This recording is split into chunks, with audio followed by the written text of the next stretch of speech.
What is good everyone, my name's Ramal, welcome to my channel. And if you're a student, you're probably wondering whether the Apple Silicon M1 MacBook Air is better than an iPad. And if that's the question that's on your mind, this video is for you. I'd just like to be clear from the get-go that this video is not going to be a deep dive into specs. I'm just going to be doing a cursory comparison between the M1 MacBook Air and some recent iPad models like the 2020 iPad Pro and the new 4th generation iPad Air. There are going to be no benchmarks, no graphs, no Geekbench, none of that, because at the end of the day, power and performance is really a non-issue when it comes to these new Apple Silicon Macs compared to Apple's iPad lineup, because when it comes to everyday tasks, any device you pick will do just fine. So the specific model of MacBook Air that I'm recommending to students is the base model.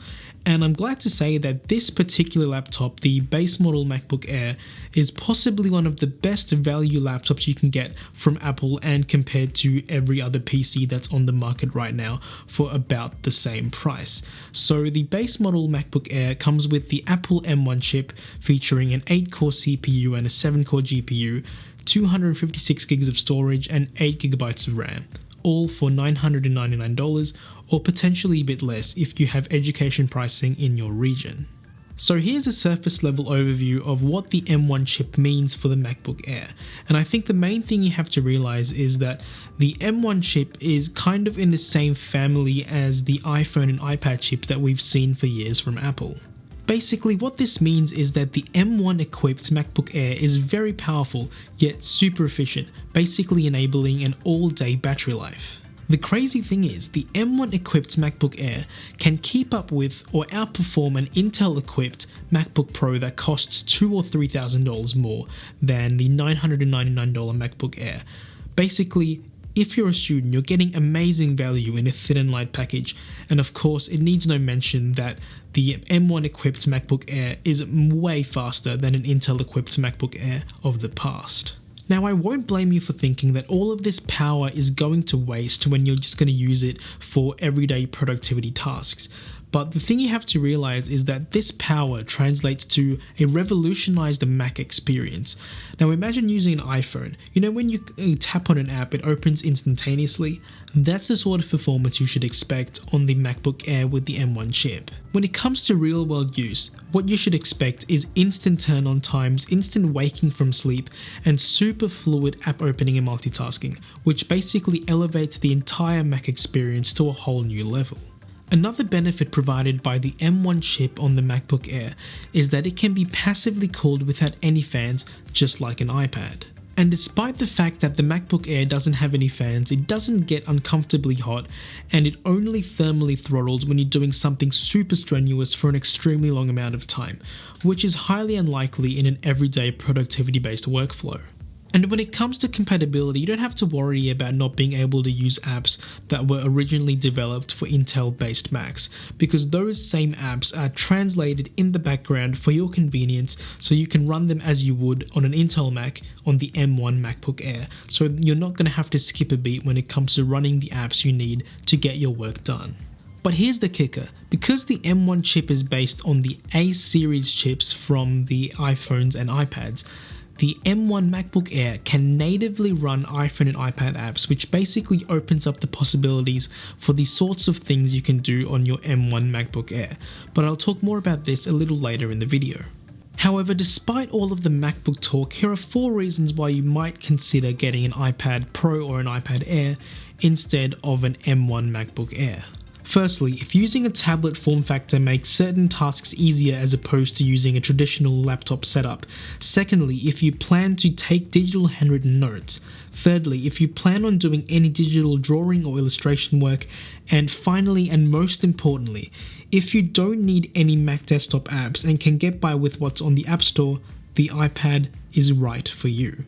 Again, that last point is the most important one, because if there's a Mac app that you can't do without, there's no point in getting an iPad and ruining your entire productivity experience. In that case, I'd just get an M1 MacBook Air and call it a day.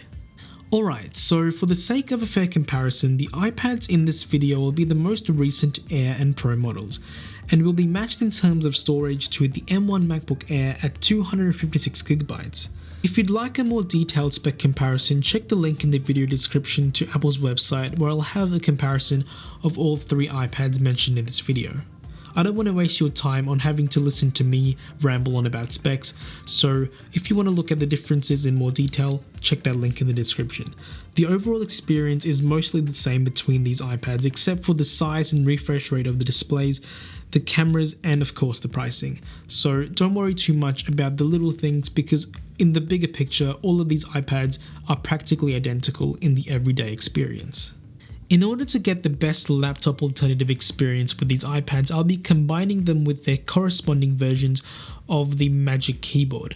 Now I do get that the Magic Keyboard is quite expensive, but I think there's no better option when it comes to a keyboard and trackpad combo for the iPads, because the keyboard in the Magic Keyboard is the exact same one you'll find in the M1 MacBook Air, and a trackpad is absolutely necessary if you're trying to use the iPad as a laptop replacement.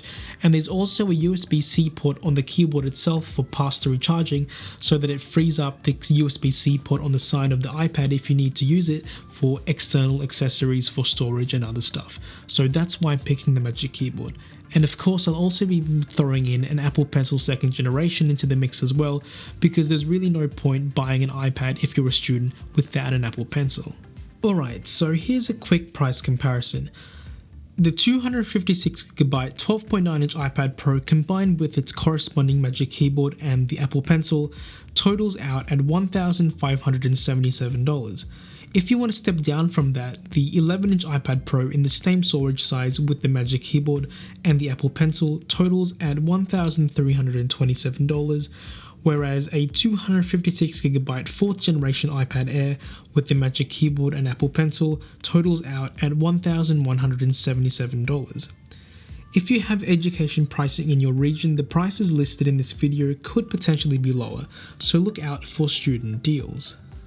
Okay, so a quick side note, if you're a student and you have a $1,500 budget and you were looking at the 12.9-inch iPad Pro, but you still wanted a MacBook experience, if I were you, I'd get an M1 MacBook Air and complement it with a 10.2-inch budget iPad for the handwritten notes. The thing is, a combination of those two devices would be cheaper than getting the 12.9-inch iPad Pro with all of its accessories, but that's a very niche scenario, so do with that information what you will. At this point in the video, you've probably already realized that the iPad options I've listed in the video are more expensive with the accessories than the base model MacBook Air that I recommended for students. And this isn't me trying to oversell the MacBook Air, because if you want to get the best laptop-like experience with an iPad, you're going to have to pay more for the accessories.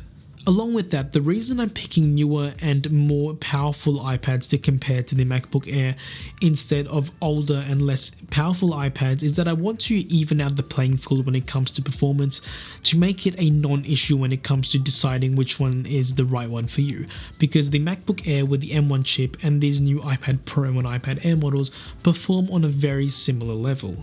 Alright, so if you're still uncertain which way to go, I'd recommend going towards the MacBook with the M1 chip because it's the safer option, and here are some reasons to back up my claims. A laptop form factor is far more comfortable than an iPad with a Magic Keyboard for typing, and let's face it, a MacBook is a better laptop than any iPad can ever be. Furthermore, you can run all of the desktop apps you need as a student without worrying about compatibility. This means that you can use any Mac app that's currently available, and if there's an app made for the iPad that you like and is possibly cheaper than a Mac alternative, you can natively run it on the M1 MacBook Air, while you can't use Mac apps on any iPad that's currently out right now. An example of this is if you're into video editing and you want to step up your game and get a bit more serious. Instead of paying $300 for Final Cut Pro, which is a traditional Mac-based video editor, you can pay $30 for LumaFusion, which was originally made for the iPhone and iPad but runs natively and super smoothly on an M1-based MacBook Air.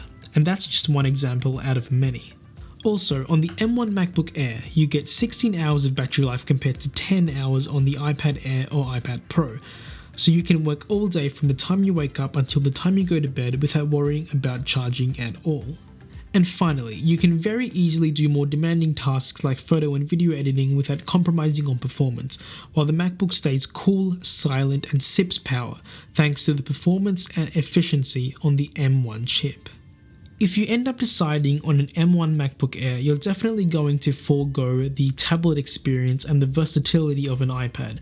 But if that doesn't really appeal to you, the MacBook is definitely the safer option when it comes to app compatibility, and is definitely going to provide you with the better laptop experience. And of course, the MacBook Air is the cheaper option when it comes to the iPads versus the M1 MacBook Air. And that's the end of the video. Thank you so much for watching until the end, and if I helped you in any capacity, make sure to give this video a huge thumbs up and subscribe for more tech content. Hit the notification bell, and as always, the comment section is open down below for your questions and thoughts, so hit me up if you have anything to say. And yeah, that's the end of the video. Thank you so much for watching. My name's Ramal, and I'll catch you in the next one.